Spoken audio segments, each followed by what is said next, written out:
We now have the top 2 tips you need to know to help your small business grow. Let's introduce our panel and get their advice.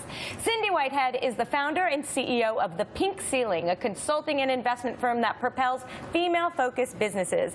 And Jean Marks is the head of the Marks Group. So good to see you both. Thanks for having me. Great to be here, JJ. And Jean, you are old hat at this. We love having you on the show. Cindy, I'm glad this finally worked out. So the audience knows I've been trying to get you on the show for a year now. You really know business. Your last business turned out to be $1 billion company, the Female Viagra. And so now you're working with all these small companies with your Pinkubator, that's as you right. call it. So we're just thrilled to get to hear what you think about growing a business. So let's start with your tip.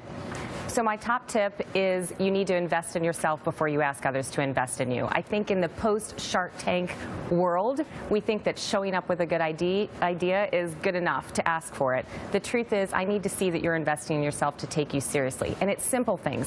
Be incorporated. Make sure you've done that work. It's as easy as going on LegalZoom. Even better, work with a local law firm. You're going to need them as a small business as you grow.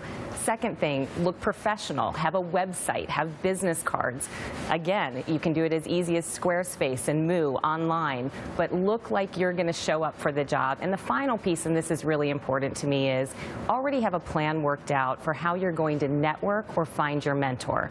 I need to know that you're resourceful enough to go to a place where you're going to get constant advice, because as you build it from scratch, you're going to need it. Do you learn something about the way people got to you? I do. Look, the Pinkubator is a great test case in that. It is really virtual membership. So I look at how did women find their way to me, and what are their goals out of it. And I see a level of commitment in their, ultimate commitment to their business success. All right, great. Jean, you are the person I often turn to when I have advice about or need a question, need advice. So what's something you want to share with the audience?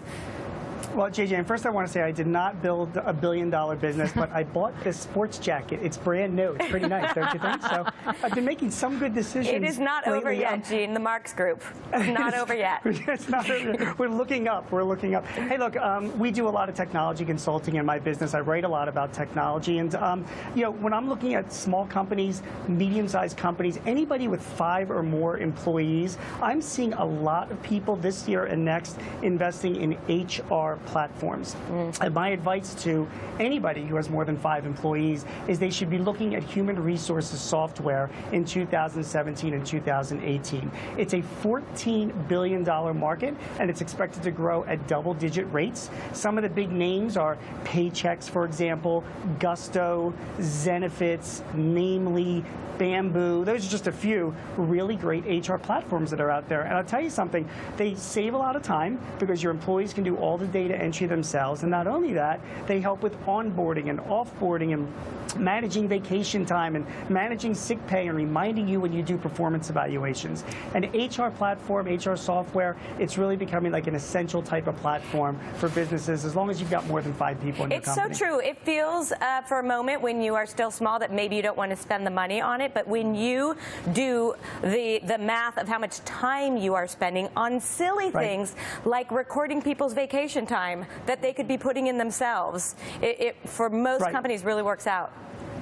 All right. Getting reminders of even performance reviews is an enormous thing. I thought people would, because we're going to the cloud, a lot of my clients would be resisting putting their personnel or employee information, on the cloud with these things. That hasn't been the case. People have really been migrating to them. All right. Well, great. Thank you both very much. Great tips.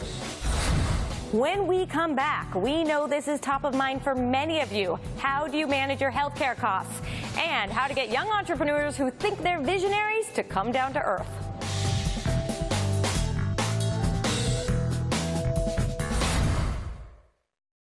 Brought to you by American Express Open. Visit openforum.com.